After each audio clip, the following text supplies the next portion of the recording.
Hi, Miriam. Hello. Are you hosting? No, I'm imagining Becky is. Oh, okay. All I was going to say is it's me on the phone, but we're eating dinner, so I'm going to mute myself and take me off video, but I'm here if Okay, so anybody wants. Hello, which Becky. one- Hey, Leslie, so where are you? I'm on the phone, 413-285-4080. Okay. Sorry, okay, I'm gonna search for you. Again, thank you. Okay, so you don't mind if I mute myself and go off? Oh, no, that's Picture. fine. I'll be eating my dinner while you guys are having a good old time. Sounds good. I will be too, guys. Becky, I she's wanna be- listed as Zoom user. Thank you. Oh, I got glare. Look at that. Gonna wait for Becky before I call the meeting to order.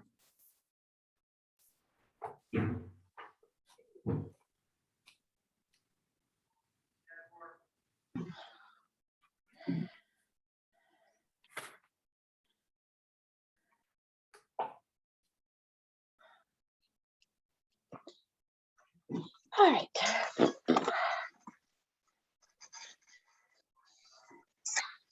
I didn't even look at the agenda tonight. I should have done that. I looked at it a couple of days ago, but I wanted to make sure it was the same one. Oh my goodness.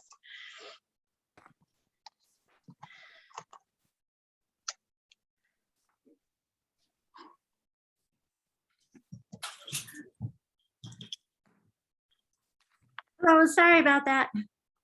Okay, we'll go ahead and call the meeting to order of the Shutesbury Selectboard, November 17th, 2021.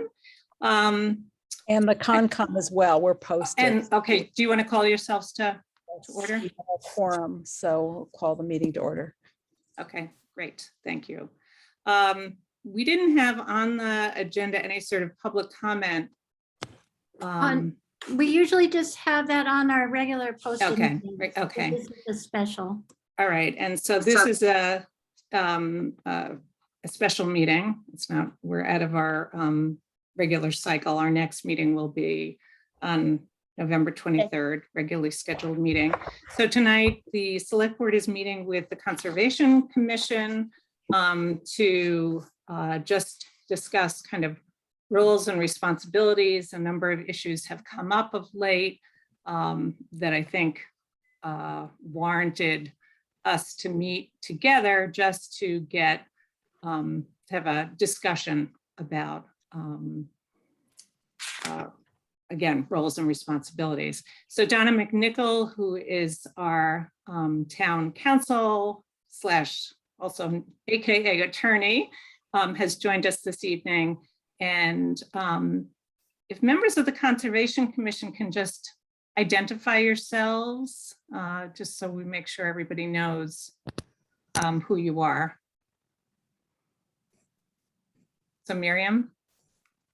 Yes, Stefan, I'm the chair. Do you want everybody to just identify themselves? Yeah, Okay. because people's names are not, So You I'm know, the- Mary David. I'm a member of the committee. Good evening, everyone. I'm Scott Kahn. I'm a member of the committee, and I'll hand it to Robin, who's on mute. And Robin's muted. Sorry. okay, Thanks. that's okay. So you have four members of the Conservation Commission? Yes, and then we have our two associate commissioners who are here, Don Walklock and Janice Stone. Okay, I don't know, is Beth here? I don't see Beth. I don't see her. She's trying to get in. Here she comes. Okay.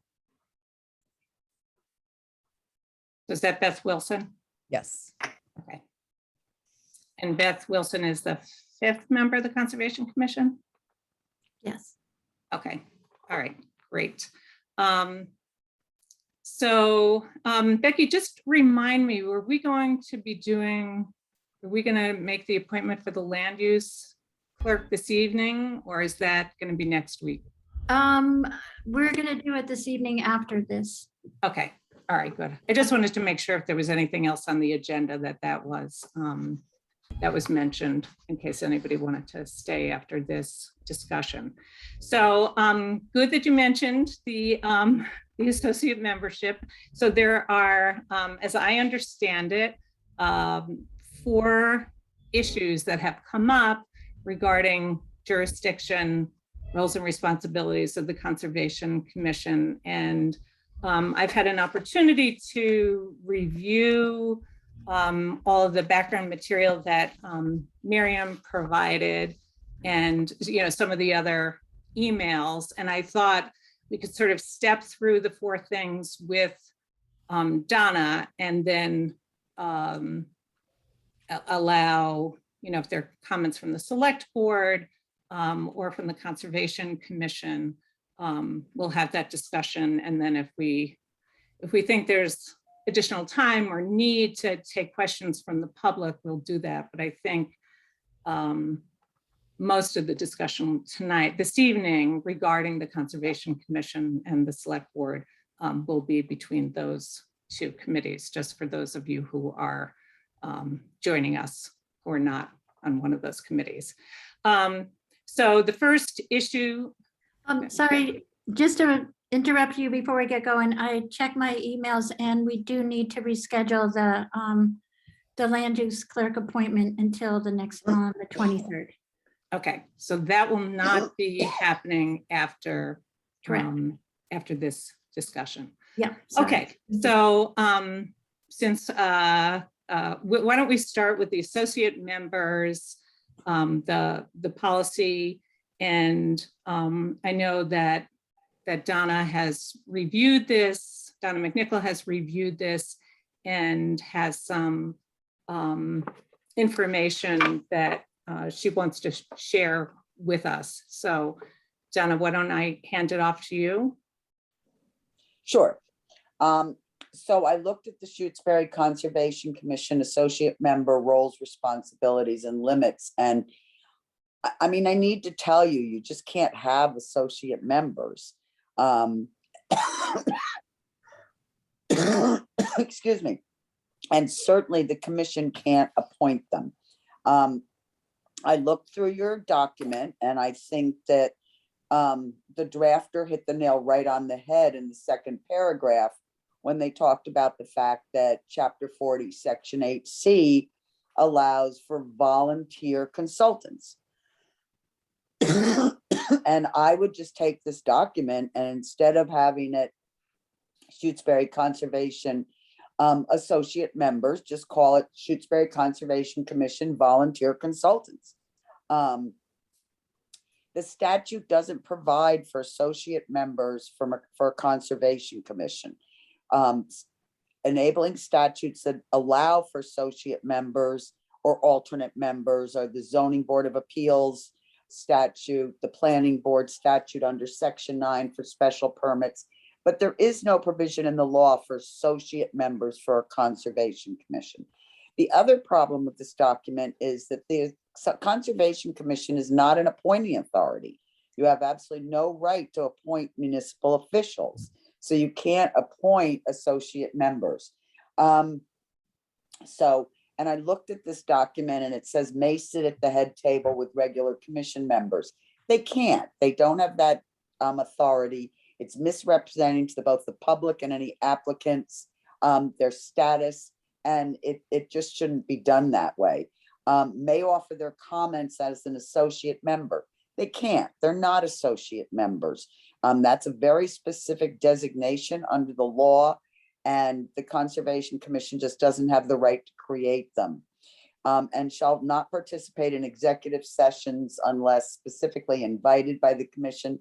Commission doesn't have any right to have volunteer consultants or anyone else in executive sessions unless they're being asked to join as a witness or to give some very specific information. For instance, if one of them volunteer consultants, you were involved in litigation and one of the volunteer consultants had very important information on whatever the litigation was about, then yes, you would invite them into executive session for that specific purpose. So I really think you have to revise this document. Now, if the Conservation Commission really wants to look into having associate members, then I think the process would be is first to determine whether or not legally, because the statute, your enabling statute doesn't have a provision for it, whether or not the Attorney General's office would okay associate members. And the way that we would get to that is you would basically amend the bylaw that created the Conservation Commission and add to it that there will be associate members appointed by the Select Board, because they would have to be appointed by the Select Board. You have no appointing authority. So there may be a way to get there if it's important to the Conservation Commission to have associate members rather than just volunteer consultants. But the document, as you have it drafted right now, just isn't legal, and it really puts the Conservation Commission, I think, in a bad position as vis-a-vis applicants, vis-a-vis the general public, assuming that there are people that have any kind of authority as town officials when they don't. So I strongly recommend you change this document to volunteer consultants, get rid of the bullets that I just mentioned. And then if you really want associate members, we can certainly look into whether or not the Attorney General's office will allow it as a bylaw amendment. Thanks, Donna. So I just want to give the conservation, well, first the Select Board questions. Eric, Melissa, any questions for Donna? I would defer to Donna's expertise. Okay. So Miriam or other members of the Conservation Commission, and I would just ask that you use the hand raise feature, since there's a lot of people here and just keeping track of this is a challenge. So. Well, I'll raise my hand. Yeah. Oh, I'm sorry. Go ahead, Miriam. Well, certainly we'll welcome any comments from the commission, and we'll review this and make the revisions that we need to make. I think it doesn't change in substance what we're doing. We still want to, I think we found it extremely useful to have the contributions of Don Walklock and Janice Stone. They have really been essential to our functioning and to meeting our mandate because of their knowledge base. So whatever we call them, we're happy to have them and appreciate what they're contributing to us, to the town. Robin? I second everything she just said. However, if we have to change their title or whatever, their contributions have been incredibly valuable. Okay, I'm just looking on page 2 here. Other comments from the Conservation Commission members? This is Scott. I echo all the sentiments mentioned thus far. I would point out, I think we were just trying to be consistent with the terminology that we have seen, looking at the handbook for conservation commissions here from, Massachusetts. They make reference to associate commissioners in Pittsfield and Hyannis and Ipswich and many other towns throughout the Commonwealth. So Don, I probably think then they changed their bylaws to add associate members, and that may be do that. And then they were still appointed by the appointing authority, not by the commission. But if you've seen other towns that in fact have associate members, then that probably means they amended their bylaws, and the AG's office did in fact approve those amended bylaws. That very well may be. I was saying the intent here was to do as Miriam had laid out. So, Don, I'm just gonna, so I see Miriam's hand. I'm just getting the Conservation Commission response at this point.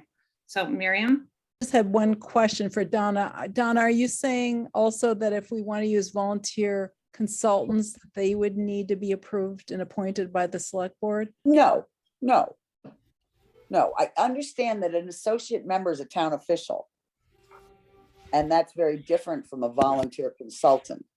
And so you don't have appointing authority. So that's why the select board, or, you know, in some towns, it's a moderator, whoever who has the appointing authority under the bylaw would appoint any members, whether they be associate or full members.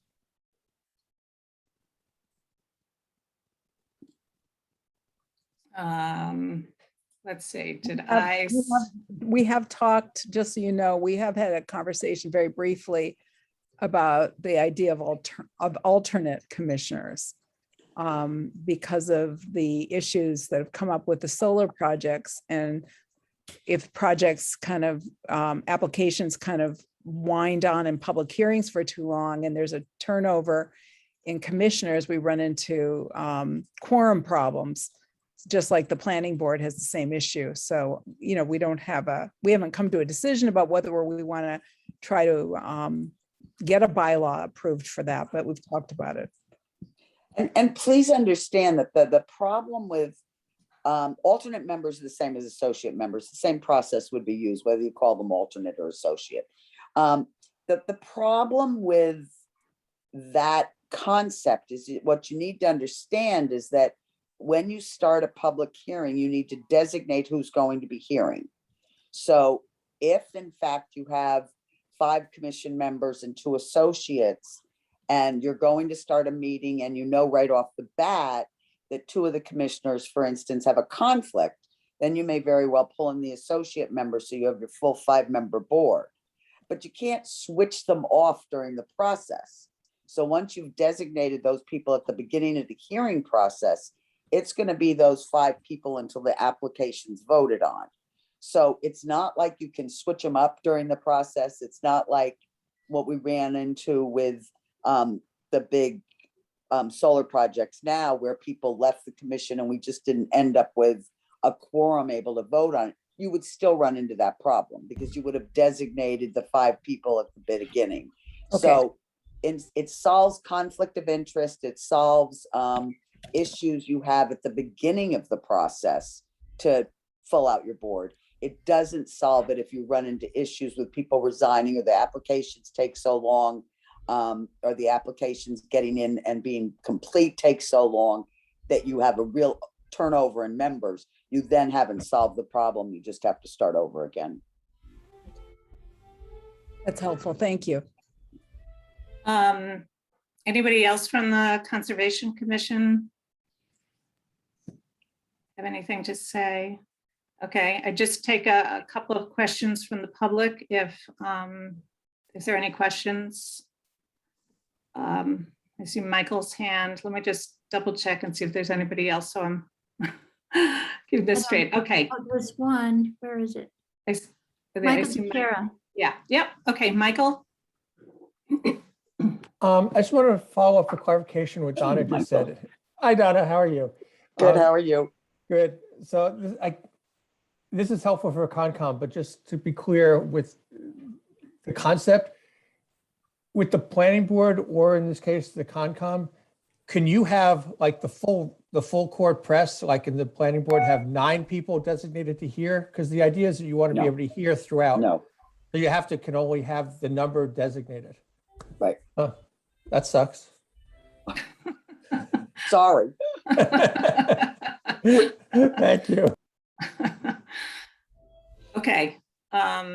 So if everybody is in agreement, there's no votes. I think the Conservation Commission sounds like it's pretty clear on that. Okay, great. So we're going to move on. The next issue that I had on my list concerned access to private property. And I know an issue had come up, a question had come up about the Conservation Commission going onto property without prior notice. Is that something we're going to talk about this evening? I had that in an email. That's fine, and we can.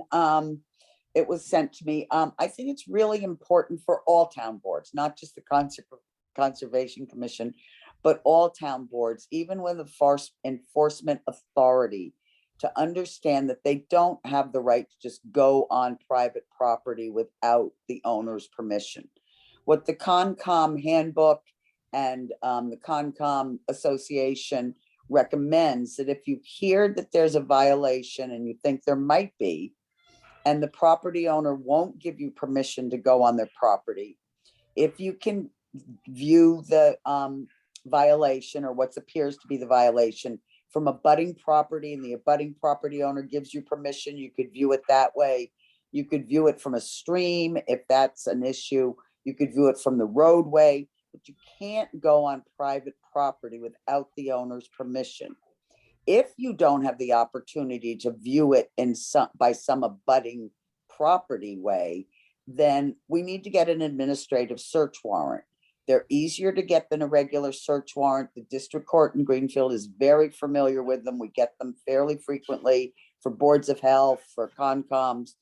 And you basically just go in and fill out an affidavit saying that you believe there's probable cause there's a wetlands violation on this property. The owner won't give you permission, and that the public health and safety and or violations of the Wetlands Act are occurring, and you need a search warrant to be able to go on the property and view it.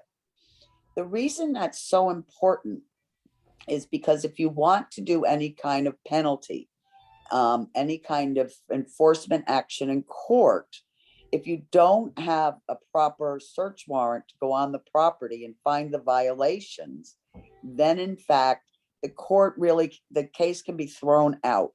So you'd never want to miss that step, particularly if it's a serious violation. Most times property owners will be cooperative. Most time property owners do not intentionally violate the Wetlands Act. They'll let you come in, they'll have you explain what they need to do to correct whatever they did wrong. And it can be very cooperative. But if you have recalcitrant people that are continually violating the Wetlands Act and they won't let you on their property, then we can get an administrative search warrant. The court gives you permission to go on the property. You can go in, you can investigate, you can do your enforcement order and follow through. And then if you have to take the person to court because they're not following the enforcement order, the case won't be thrown out because you didn't have permission to be on the property anyway. So it's really an important step for really recalcitrant people. So Donna, this holds for the planning board or ZBA or, the Right, town's building inspector. Well, no, right. And I should also add that, we get them for building inspectors fairly frequently too. I should add that once somebody files an application with you, a notice of intent, something of that nature, then essentially that gives you permission to go on their property.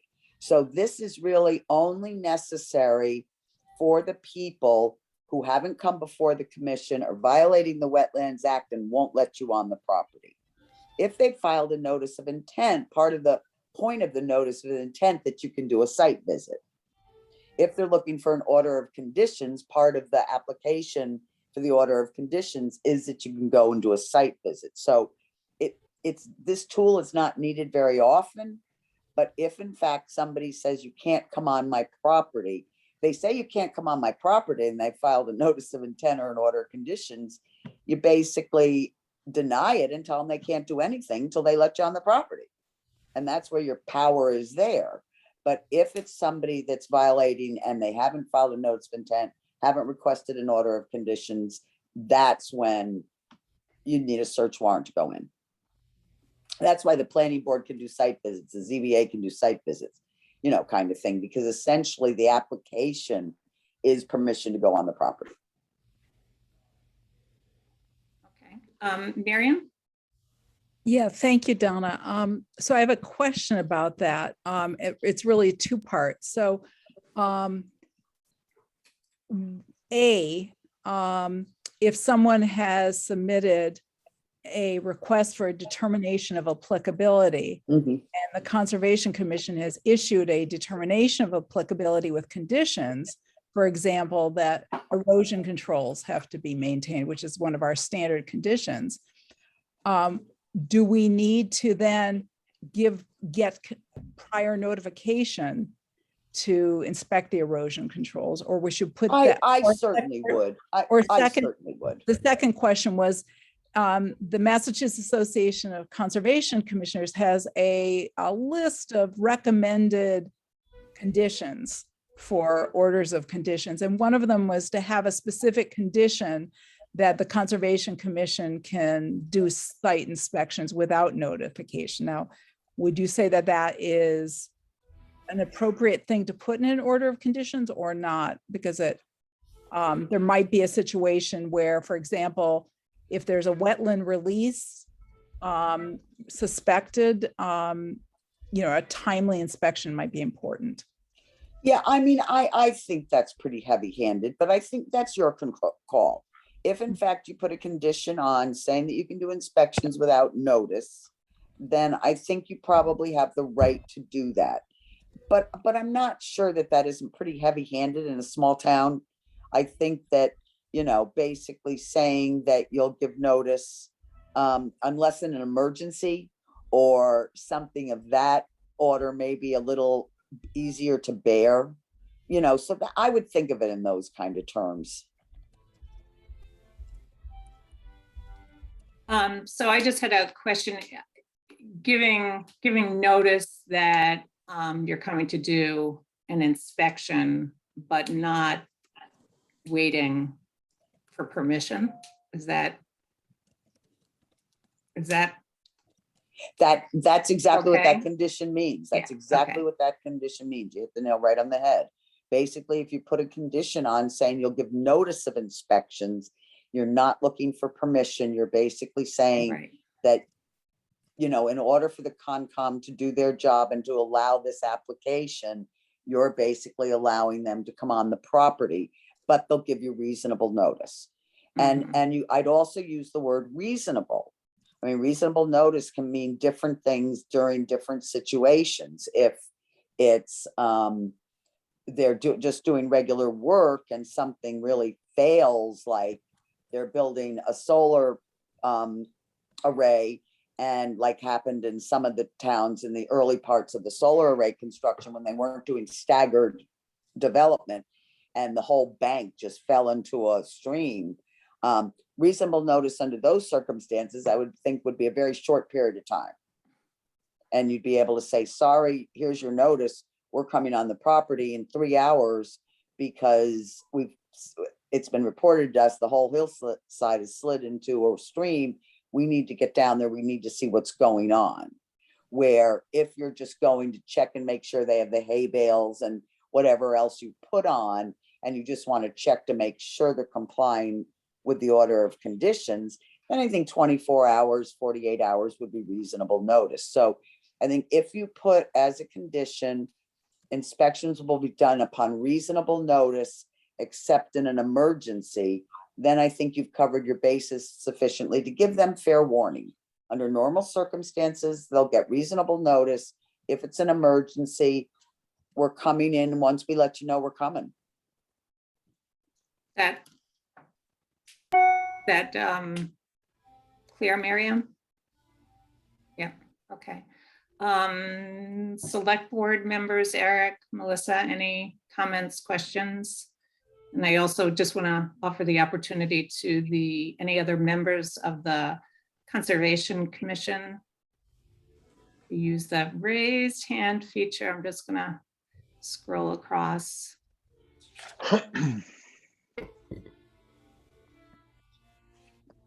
Okay, I think we are good. Again, there's no vote on any of this. So now we get into the, now we start to get into the weeds here. And there are two somewhat related issues, if for no other reason related, because they're in the same geographic location. The first being talking about the management of the South Brook Conservation Area. And I know questions have come up about access to that property.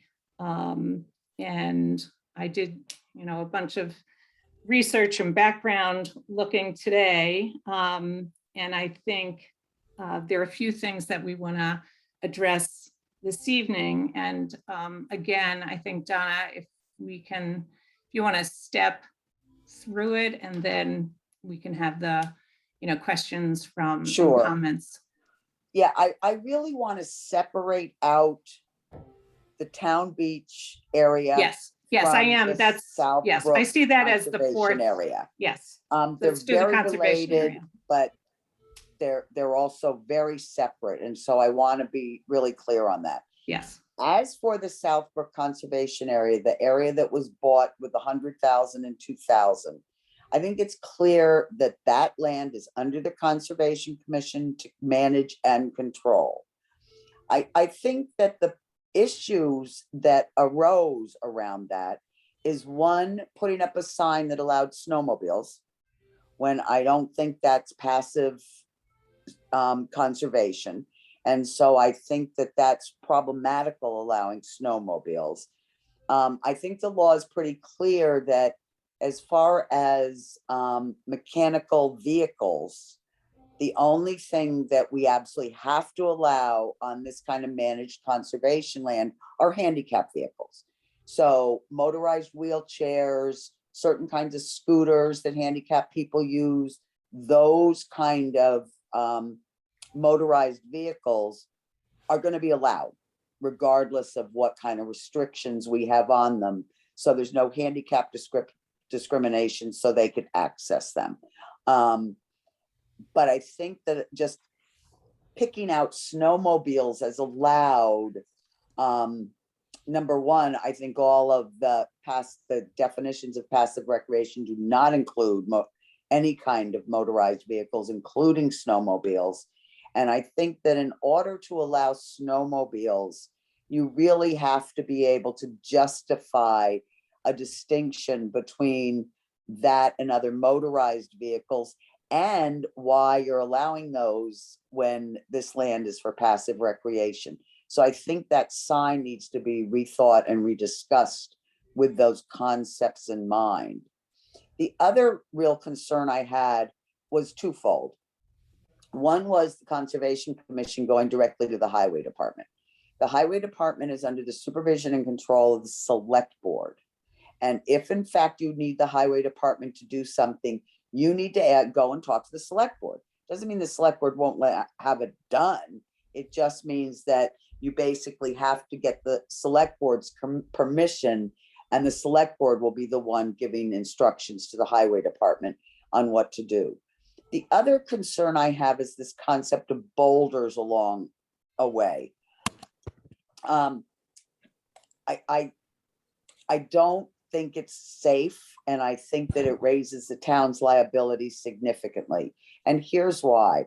If in fact there was a fire in the conservation area, if in fact there was somebody injured in the conservation area, you couldn't get the emergency vehicles in. With boulders there, you can't do it. They couldn't be removed fast enough to respond to an emergency, and they're just not an effective way to deal with walking trails. That doesn't mean you don't have the authority to put gates up or something else to stop motorized vehicles. You do have that authority. That is part within your jurisdiction, but you really have to think about what those are going to look like.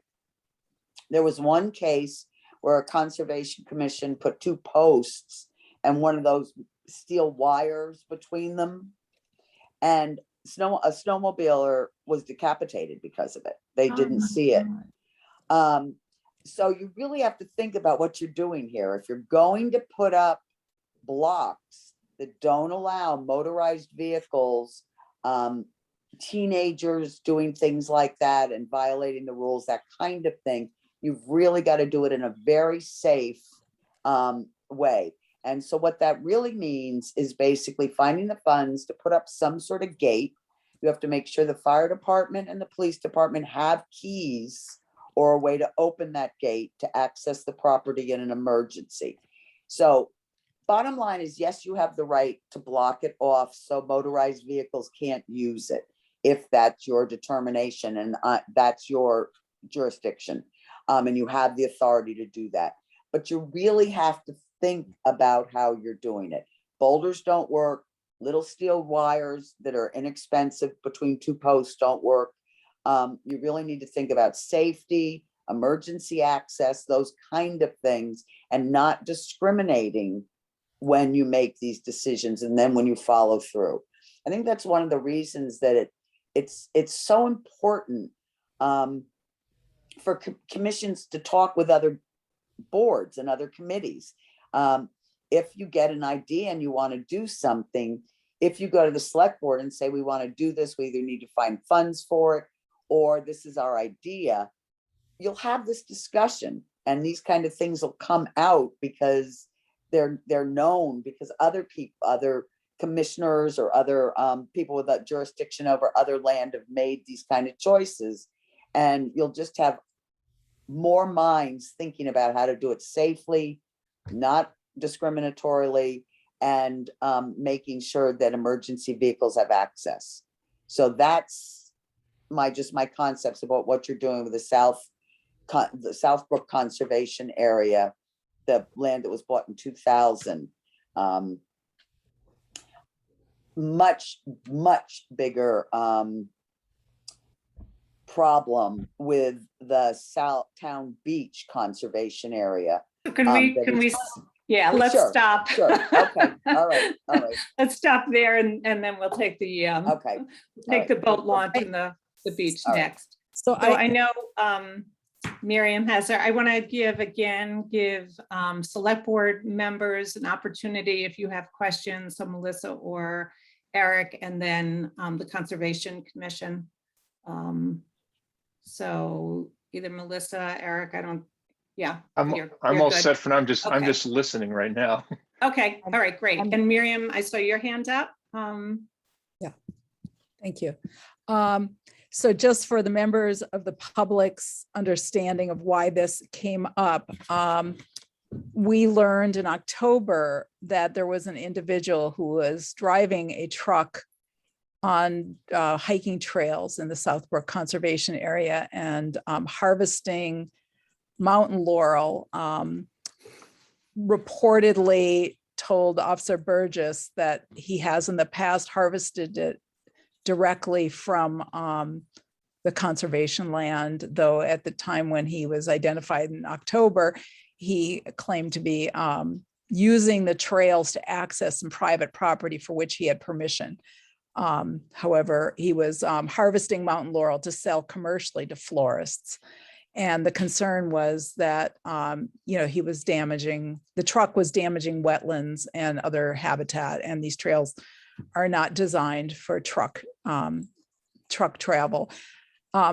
Just a point of information, Donna, the Division of Conservation Services regulations indicated that snowmobiling was potentially allowable as a use, even with their active versus passive recreation definitions. I think because the concern is that it has less of an impact on habitat in the winter as opposed to motorized vehicles during the growing season. I just wonder if you have some thoughts about what would be appropriate language to make sure that it wasn't discriminatory and that it was inclusive of individuals who need motorized access for.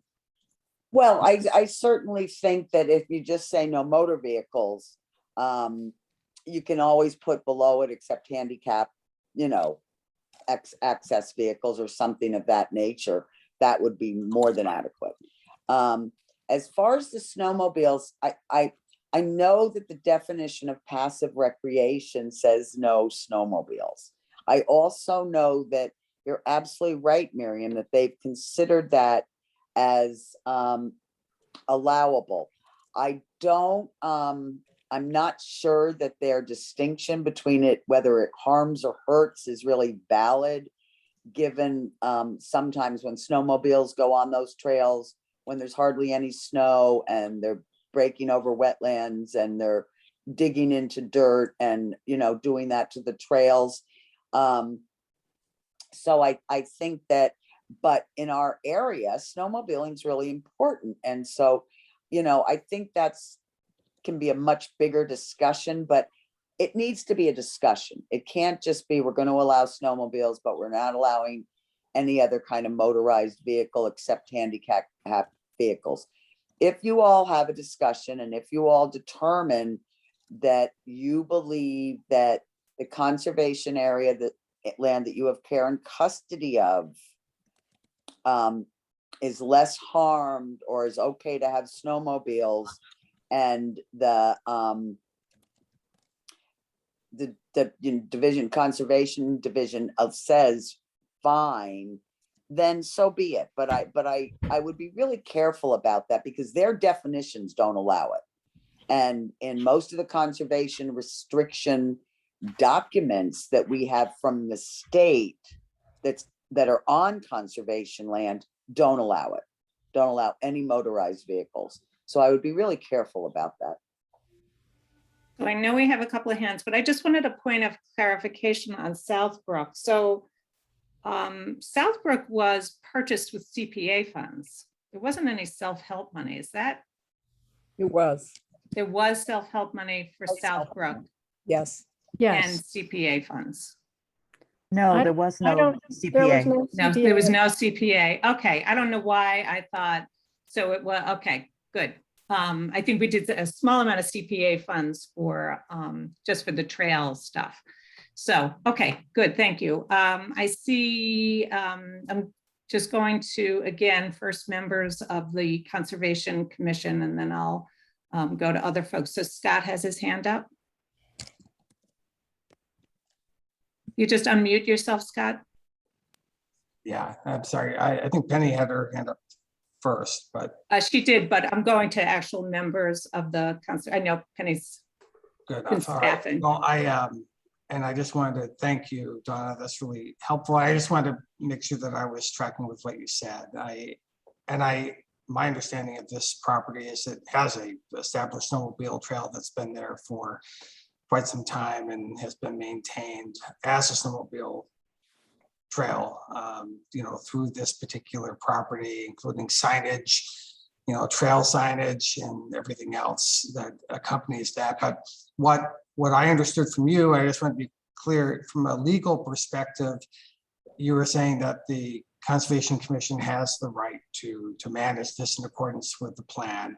You were raising concerns about things for the Conservation Commission to consider, which I appreciate, in terms of impacts to the land. But from a legal perspective, as counsel, you're saying that the commission is fully within our appointed authority to make those distinctions and manage it in accordance with the plans laid out to conserve the property. Yeah. There's no doubt about it that the conservation land, and I'm speaking just about Southbrook now. There's real issues with the Town Beach piece, but with the Southbrook, that half of that management plan, that it's clearly was bought for conservation purposes under the Conservation Commission jurisdiction. You have care and custody of conservation land, and it's your management. All I'm saying is that as you manage it, don't be afraid to consult other town boards and with some issues, because some of those issues may not be quite as clear as just preserving the land. There may be other issues that you just need to track in there.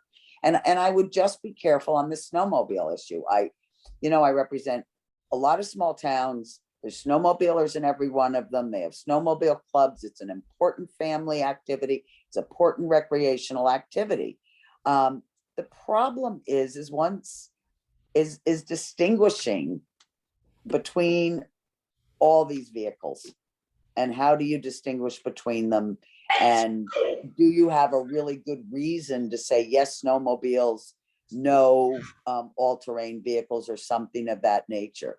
Because once you start making those choices, then some people are going to cry foul. There's just no getting around it, and you have to have a good reason for it. Understand, there is no such thing as discrimination against vehicles. Let's be clear.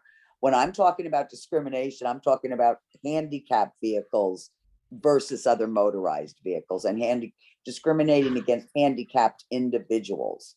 There's no such thing as discrimination against ATV users and snowmobile users. Those are just vehicles, you know, and people using them. But I think that if you're going to say no to some vehicles, you really want to have thought out why, and you want to put it down in your minutes or someplace.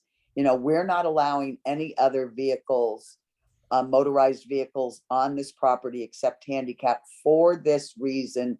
Here's our sources of information. Here's our evidence that it makes a difference. Back it up so that if somebody comes in and starts questioning it, you have that.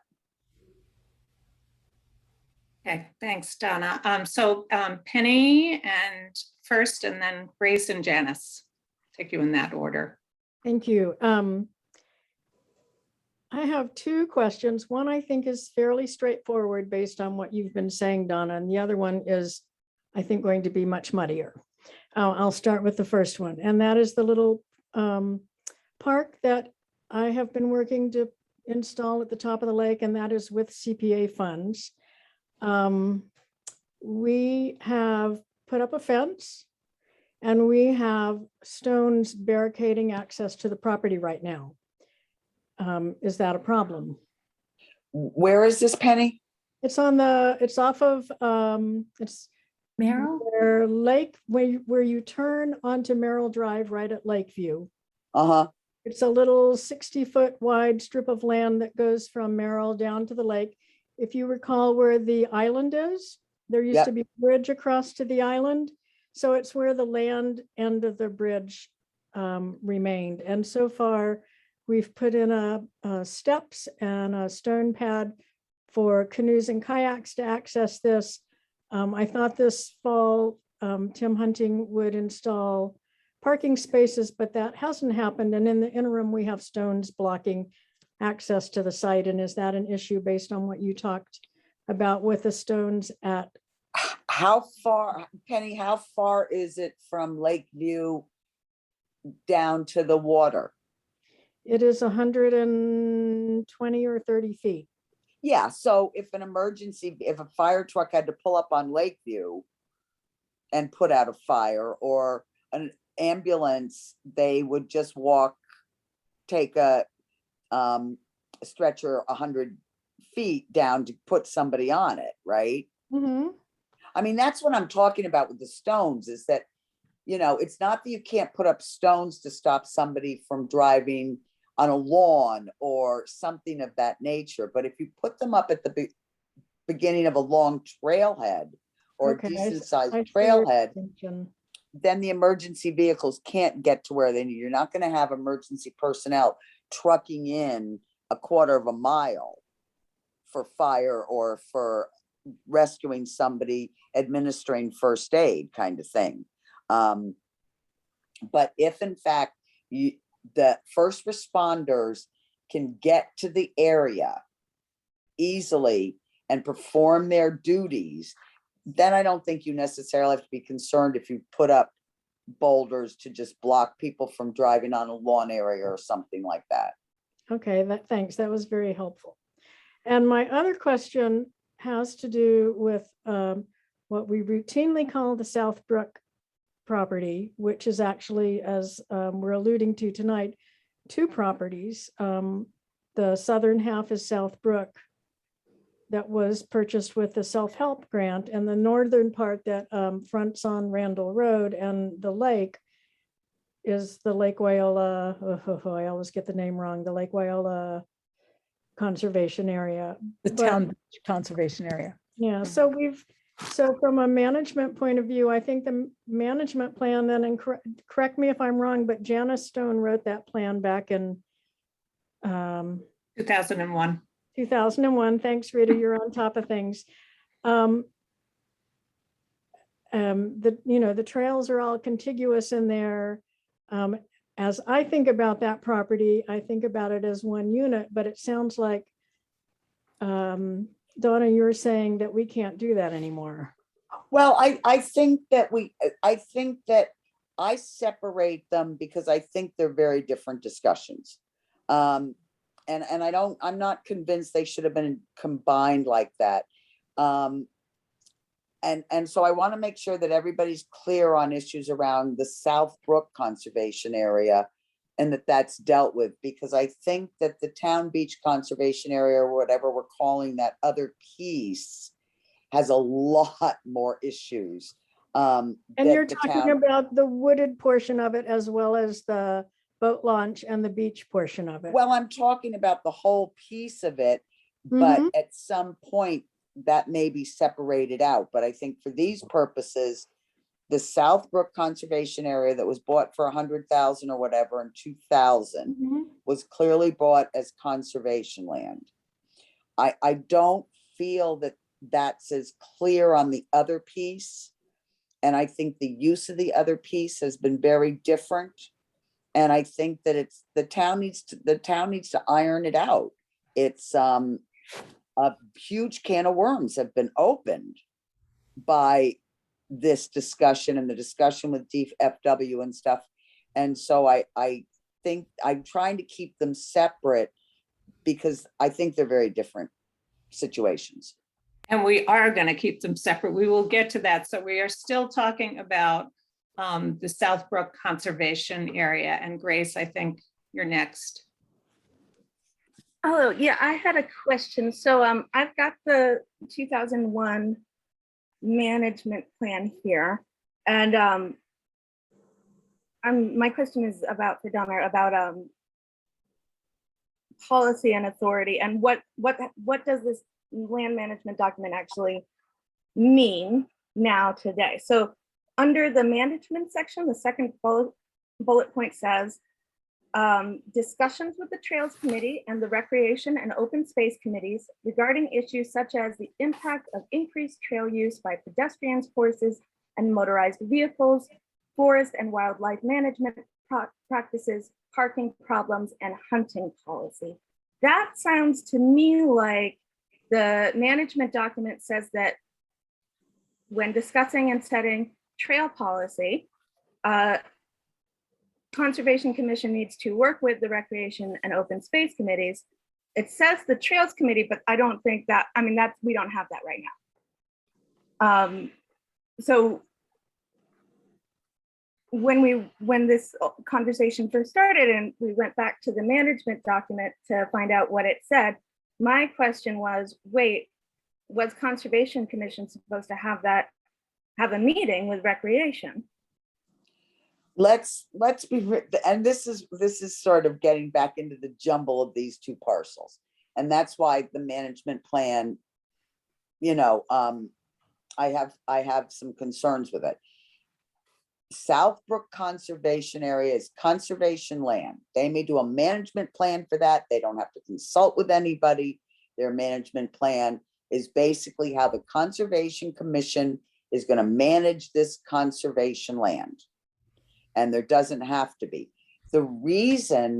My belief that the reason that the management plan has these literally contradictory issues within it is because of the confusion over these two different parcels and how these two different parcels were taken, how they've been used historically, and what's going to happen to them in the future. So it's just absolutely imperative, if this conversation is going to be clear, to keep separate those issues. Okay, thank you. Janice? Hi. Regarding the Southbrook, I just wanted to mention that when that purchase came through in the town, it was mostly through, it was self-help, Kestrel, a little bit of Valley Land Fund, and then Conservation Commission funds.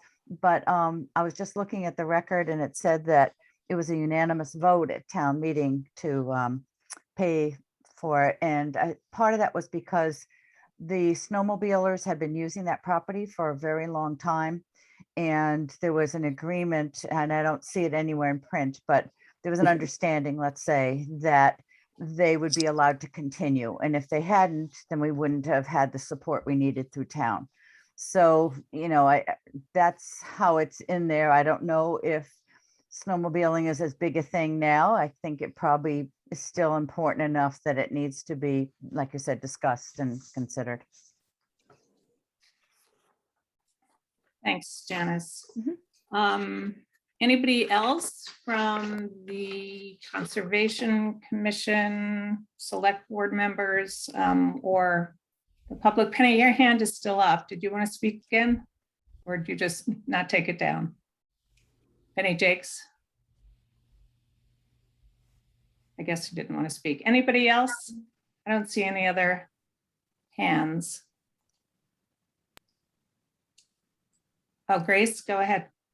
Oh, yeah, I had one more question, which is, what authority do Conservation Commission members have to confront people directly if they see something that they believe to be a violation or that is a violation? I think my first concern under those circumstances is protection of the Conservation Commission member. I don't think that I would be very, very careful as a sole member of the Conservation Commission, Board of Health, Planning Board, any of the town boards, confronting somebody without other people around, that kind of thing. I just think it's, I think it's not a safe practice. Certainly Conservation Commission members, if they're on Conservation Commission land and see someone doing something that they have questions about, have the right to ask the person. They're not police. They don't have to give a, Miranda warning or anything. But they certainly shouldn't confront them in the sense of trying to stop people from doing things, anything of that nature. They should come back. And if it's really something that they're concerned about illegal, they should report it to the police and have the police go deal with it. Because I don't think that we want our committees, commissions, or boards confronting individuals. And they certainly don't have the authority to basically stop somebody from doing something. That would need to be reported to the police and let the police take it from there.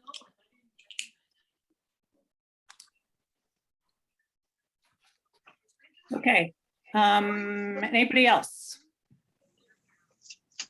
All right, so we're going to go on to what I have as our final issue, and I think this one, as Donna has alluded to, is pretty complex, and that is the issue regarding the boat launch and the parking area also at Southbrook at the town's public beach. And just for a little bit of background, the Lake Wyola Association has had started to undertake some discussion with the Division of Fish and Wildlife about improving the parking area down at the boat launch. And then this has, as a result, we and I believe the Conservation Commission has begun to look a little bit more closely at who has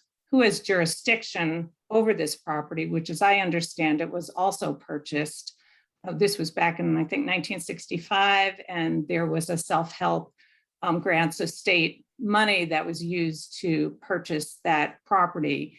And the boat launch was put in, the parking, even though it's in a pretty rough shape, was also put there, and the beach was created. So there are a number of issues, I think, which have been unearthed regarding this parcel of land. So again, Donna, I'm going to turn it over to you to kind of summarize what the issues are, and then we will take questions from the Select Board and the Conservation Commission, and then the public at large. So, and please, anybody correct me if I have any of this history wrong. want to thank Miriam for pulling out a lot of these records because it was very helpful. But from what I see from the records, in 1965, the town meeting voted to purchase this property, about 49 acres, that now includes Randall Road, the public boat launch, the former beach, picnic area, and to basically develop the town's natural resources, which is not language that you hear in Conservation Commission purchases. Conservation Commission purchases are to conserve the land. This was to sort of develop the natural resources. The Recreation Commission was involved in that. My understanding is the Select Board used the Conservation Commission so that they could get self-help grant money to help with the purchase. The problem with that is that from looking at the records, it seems very clear to me that that land was bought for recreation purposes, not for conservation purposes. And the Conservation Commission and the Recreation Commission, hand in hand, put in a public boat launch, which wouldn't normally be allowed on conservation land. They created the beach and brought in sand. They leveled areas for picnic tables. They had a dock, they had a boathouse, and really developed this land for recreation purposes using both the Recreation Commission, recreation funds, and Conservation Commission funds. So essentially, what we have is land that it seems clear to me from the Conservation Commission minutes from the 60s and 70s, references from the Recreation Commission reports in the 60s, that the intent was to purchase this as recreation land, not as conservation land, but it was purchased with self-help conservation money. So the question is, now that this can of worms has been opened, what does the town want to do about it? If this is in fact going to be considered conservation land, then there's even a question of whether the boat ramp can be there. Much less the parking area, the beach, the picnic tables, and everything else. Although some of that would be considered passive use. So I mean, I'm basically at a stage where I don't know what the town wants to do. It seemed clear to me from the intent of the votes in the 60s that this was going to be used as recreation. It somehow has been not only subsumed into conservation land, but even put in this conservation management report that basically wouldn't allow half the things that are going on Randall Road, the boat ramp, and down in that area. So it's really up to the town, and I think that's where it needs to go back to. I don't think the Conservation Commission or even the Select Board are really in a position to determine what the town wants to do. I think the town's options are to keep it, just basically make it conservation land and get rid of the boat ramp and not allow boat access on Lake Wyola, except for maybe kayaks and canoes. They can do it all as recreation land and go to the legislature and get special legislation to correct what's been done over the last X number of years and follow through on the original plans. Or they can divide the property and make a very small portion of it recreation and continue what's sort of been going on and make the rest clearly conservation that's protected. Or that can be where the snowmobile trails are. And that can be recreation with snowmobile trails and everything else. I mean, but right now you've got land that was essentially bought for recreation purposes with conservation money, conservation self-help that is in a conservation plan, but being used as recreation land. And so however the town wants to unravel this is up to the town. But it needs to be unraveled. And I have in very recent past basically taken land that was taken for one purpose and had it converted and put into a purpose that the town really wanted, and special legislation can do that. Any of these things are doable. They're doable fairly easily. But it's really up to the town, and I think it's up to the Conservation Commission and the Select Board to really discuss how best to unravel this and then what steps to take. But I think that given it was initiated in town meeting, given the historic use of the property, it's the same as Janice said about the snowmobile trails on the other conservation land. How does the whole town feel about dealing with this and then figuring out a way to get there? But right now, it's not right. Okay, so I see a few hands. I think Scott might have been first, then Miriam, then Beth. So Scott? Right. Thank you very much. I really appreciate your thoughts on that. I'm curious though, Donna, I think the way that you outlined that, you know, it puts recreation at odds with conservation. And I'm wondering here in this case, where we have, you know, a boat launch to facilitate fishing, to facilitate kayaking, to facilitate other types of passive recreation that are not on the conservation land. They're on Lake Wyola itself, where the uses are taking place, and that the rest of the property does have trails and does have conservation value. I guess I'm not seeing the inherent problem that you're describing here between the recreation uses of just having a boat ramp along with the conservation purposes of the property. Well, I think part of the issue is that the state was gotten in touch with, and the state said there shouldn't be a boat ramp on conservation land.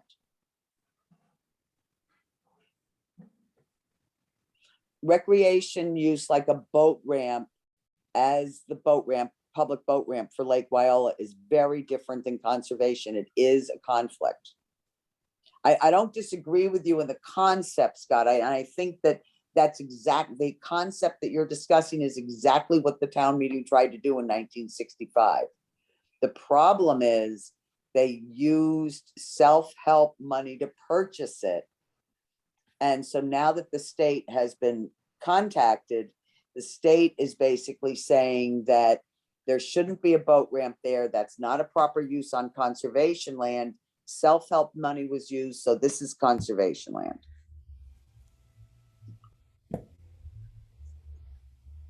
Okay, Miriam and then Beth.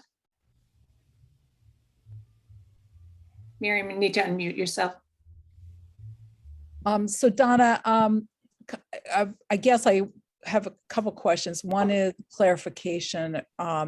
When I look at the regulations and the MACC handbook, it says that approval for a disposition or to change use or to convert conservation land that was purchased with a self-help grant into some other use, the first prerequisite is a majority approval by the Conservation Commission, and then approval by town meeting, and then an act of the state legislature in that order. So I do agree that it's important for there to be communication with the town, with residents, so that the Conservation Commission can be in the best position to make the right decisions that's best for the town and for this conservation land. My understanding is that the regulations set a very high bar for these conversions because the intent is to discourage them.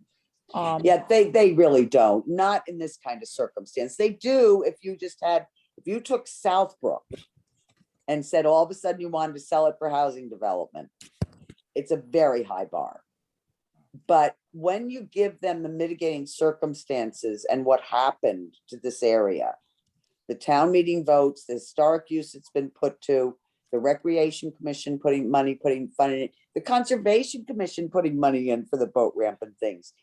It's a very different scenario. No, I understand what you're saying. And I don't disagree with you that we would want a Conservation Commission vote, and I don't think it has to be 2/3, but a Conservation Commission majority vote saying that they would like to straighten this out and do what's right with that land. And you're not wrong about that. But I can't, and maybe the Conservation Commission will vote and say they don't want public boat access to Lake Wyola. Maybe that's what they'll vote. Okay. And then The other you know, question I had was, my understanding from the conversation I had with the state official was that, and just, you know, out of an abundance of understanding the process for people who didn't understand this, you know, the state approached us about entering into this memorandum of understanding in order to improve and put in capital investments for the boat launch and the parking lot in exchange for it becoming listed under the DFW's public boat launch access points. So that was kind of where the state first got involved. And then in my trying to understand this process, I did reach out to the Division of Conservation Services to learn more about what were the regulations for self-help grants, because I'm new to this and I wanted to make sure that we were.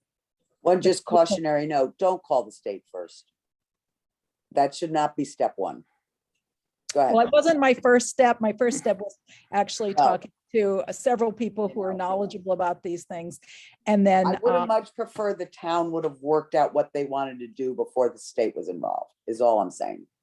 Next time, that's just a better process. so the question I had for you, Donna, was that the advice that was given was that because town meeting had voted in 1965 that this land was going to be purchased, you know, I don't have the language right in front of me, but it was sort of for the Conservation Commission was, I think. But that's not what the language was. The language was to develop for natural resources.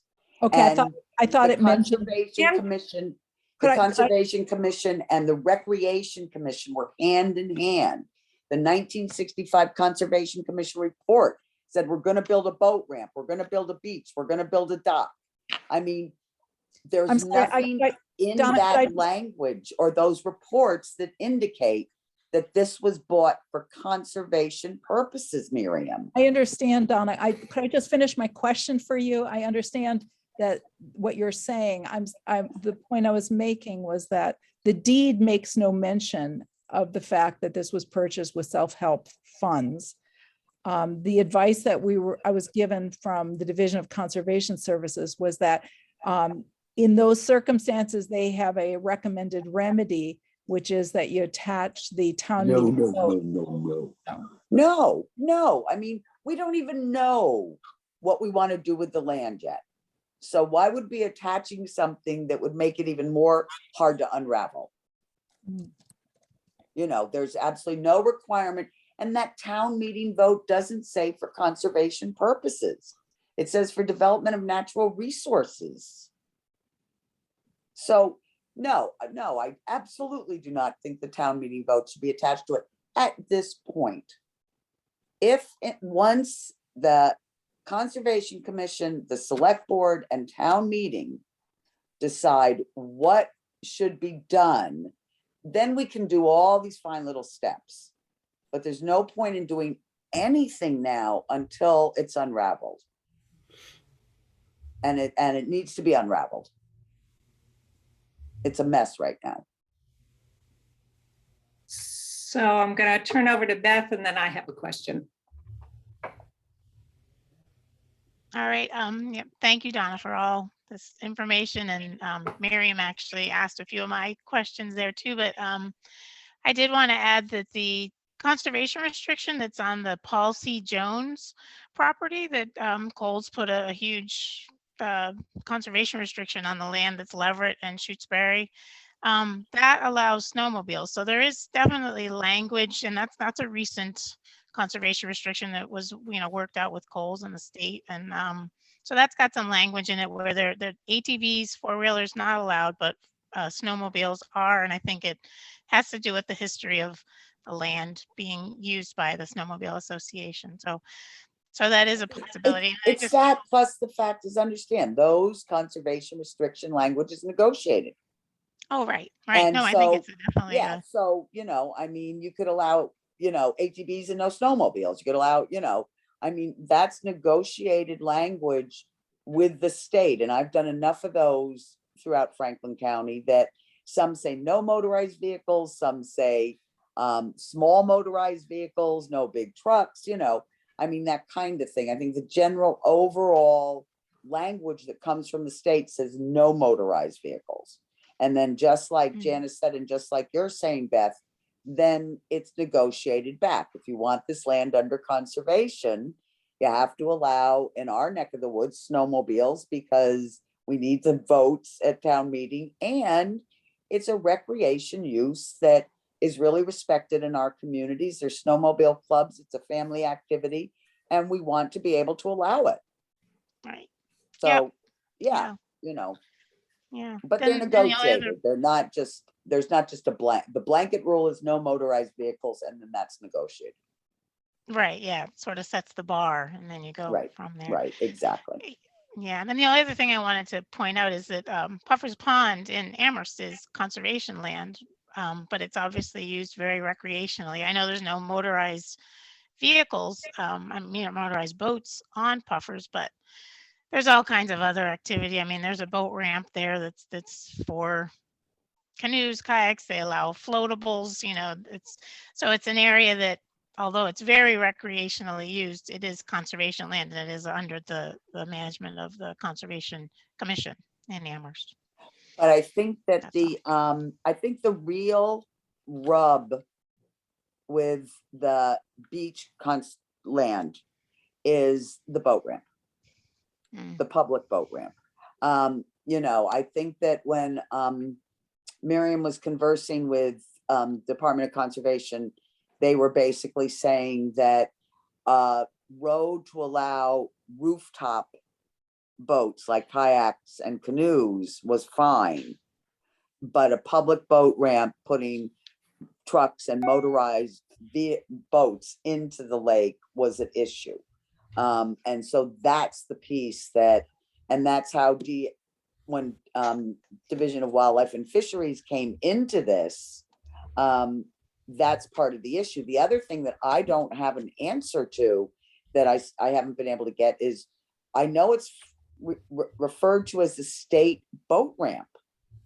And I don't know why it's called the state boat ramp, whether the state at some point took That's some interesting. action or whether it's just gotten that name. So, you know, it would be interesting to find documents of some sort on that issue, because if it's really a state boat ramp, we don't have any jurisdiction over it at all. But I don't think that's the case. But it's interesting that that's the name it's given. Yeah. All right, It'd well, be thank you. it'd be good to find some documents to find out why. Yeah. Perhaps it was by virtue of the state money, and so it got attached. So I'll get to Janice and Leslie, but I just want to kind of summarize sort of where I think we're headed with this, Donna, and that is that you're saying that right now we have this kind of blended use of the of this 49-acre parcel. So once upon a time, it was going to be, it was for natural resource development, and but then by layering on the self-help money, it became conservation, and so they are in conflict with one another. And what I hear you saying is that you are advising the Town Conservation Commission Select Board to go back to town meeting and get clarification, because if it was all conservation land, then we're talking about moving, not having the boat ramp anymore, or maybe, I don't know, if you could leave the boat ramp and it's only canoes and kayaks that could use it. And if it became recreation land, then it's a different, you know, falls under different jurisdiction and rules. Yeah, or maybe DCR would give some sort of special dispensation and say it's conservation land, but we're going to allow the public boat ramp because that's a historic use of it. I mean, I'm not sure where we're going, where this is gonna ultimately go. But I do think that right now, it being called conservation land, having the state having been contacted, the state saying there shouldn't be a public boat ramp on conservation land, we're now in this place where we've got to figure out how the town wants to move forward. Should it just be strictly conservation? Should it be strictly recreation? Should it be some combination? Should we go to DCR and ask them if they will give us some sort of special dispensation to have a public boat ramp? Because that's historically what it's been used for. We've got a lot of options, special legislation. There's a lot of options to unravel this, but I think the first step is to figure out what public officials want to do, get support from the voters, that's how they want to move forward, and then move forward. So wouldn't we do that research with, is it DCR? Is DCS part of DCR? I should know this, but so Division of Conservation Research. No, they're part of EEA. Oh, okay, all right. I mean, I wouldn't, I really mean what I said to Miriam. At this stage of the game, I would sort of leave the state out of it, including Division of Fish and Wildlife and their proposal and their memorandum and stuff. I would say to everybody at the state, hold off. We've got to figure out what our community wants to do. Then we can start communicating with them what options there are and things like that. But certainly, but special legislation goes before the legislature all the time, trying to correct these kind of things. This is not something that no other town has gotten in the middle of, or had use that was bought, land that was bought for one use, put to another use, and then had to straighten it out. But it should be straightened out. It should be squared away. You know, Division of Fish and Wildlife coming in and making this proposal is what brought it to the fore. And now that we know that it's sort of there, it should be straightened out. Okay, thank you. So I don't know what the sequence here was of hands. Rita, Yep. can I just let you know that this meeting is on my Zoom account. FinCom's supposed to start at 7, which uses the same account. Okay. So if we can wrap up around 7, not go too far over, I'd appreciate it. Okay. All right, good. So if anybody's question has already been answered, if you have sort of a burning question, we just have 5 minutes left. Miriam, I want to give you a chance, and then Beth and Janice if we have time, but we have 5 minutes, so. Well, we don't need to get into this. I want to make sure other people have had a chance to talk, so I can hold off. Okay, all right. Janice, I see your hand still up. Yes, I would just say a couple of quick things. My understanding is that this was one of the first self-help grants in the state. So I think some of this muddiness is because they were still figuring out what they were doing. And we had a friend who's now passed away, unfortunately. It would have been good to talk to him, who was part of the CETA crew that came in and did the forestry work to open up the area. So there was state involvement and understanding at the time, but you know, there aren't many people around who can tell you for sure what was going on then. And I do believe it was called the state boat ramp because of the state money. And at one point when we were considering trying to limit the use of that boat ramp to just residents, we were told by the state, and I think it was a DCR or whatever they were called then, that we couldn't because it was purchased with state funds. So those are just other little bits and pieces in there.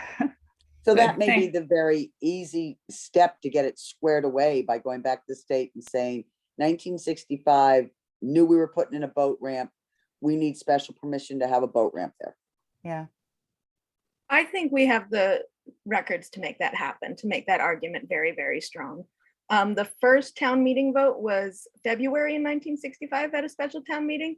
It was where they first voted on creating a conservation commission for the express purpose of putting in a boat launch at the Lake Wyola beach. And then they, at the annual town meeting, they were like, oh wait, we are gonna properly vote to constitute a conservation commission because we forgot to say who was gonna be on it. And so, yeah, so I think from the very beginning, this was explicitly the purpose. Okay, anybody else? Janice, is your hand still up? Oh, sorry, forgot. Okay, we have like a minute, Michael, if you're raising your hand. Eric raised his too. Oh, Eric, oh, sorry. Yes. Well, my only thing was just simply that we, in order to wrap this up, it seems to me maybe we should try to have a meeting with the Conservation Commission to just try to, as Donna suggests, try to figure out what the town wants to do. That's the first step. We have to figure that out. Yep, tonight was a That's all. start, and yeah, follow through. Melissa, I don't want to ignore you wherever you are on the screen. There you are. Okay, good. So just anything else? All right, well, thank you all for coming this evening, and I think this has been a good discussion and a good start to at least start to address some of the issues regarding the Lake Wyola Beach boat launch area. And we look forward to meeting with the Conservation Commission again. So Can I just ask a quick point of information? So when this was last talked about, the Department of Fish and Wildlife was sort of was going to do a mock-up map of, is that happening now or no? Sounds like it isn't. I think that has to be put on hold. That's my, Okay. Yeah. And they're doing that. That's Until my we question. get some resolution, I think we have Yep, to that's notify. fine. Yep, Lake Wyola Association and anybody else that's on hold. Okay. for the Rita, time can I ask being. like a 1-second question? Yes, 1 second. So just to raise the question for Don in the future, depending on what the resolution is, what the plan is, will determine what entity controls the land in the future. Like if it's conservation, it would be Concom. If it's recreation or blended, it might be the select board or something, but is that the correct assumption? That is the correct assumption. The Recreation Commission would control if it's rec land, the Concom if it's conservation land. Okay. Do I hear a motion to adjourn the select board meeting? Can I ask another quick thing? We're having a 4-town meeting on Saturday. No, I'm just having a 4-town meeting on Saturday, but which, as far as I know, is not posted, which we may have a majority of the select board at. Right. So should It we will just be not? posted before midnight tonight. Oh, Thank you, will Becky. be, I'm sorry, will it be posted? Mhm. Oh, I thought from your email today, it said, okay, that's fine, that's good, do it. Yeah. No. Night, tonight's everybody. meeting with. So moved. Okay, do I hear a second? Second. Any discussion? Okay, all those in favor? Make peace, O'Neill, aye. Stalker, aye. Farrell, aye. Okay, I don't know if the Conservation Commission, if you want to. Yeah, we have to adjourn. So I move that we close the Conservation Commission meeting. Is there a second? I second. Muriel, second. Okay, David, Aye. Stefan, I, Harrington, Aye. Aye. Wilson, I think she dropped. lost Wilson. Okay, well, thank you, everybody. Thanks, everybody. Good night. Thank you. Everybody. Night. All right, good.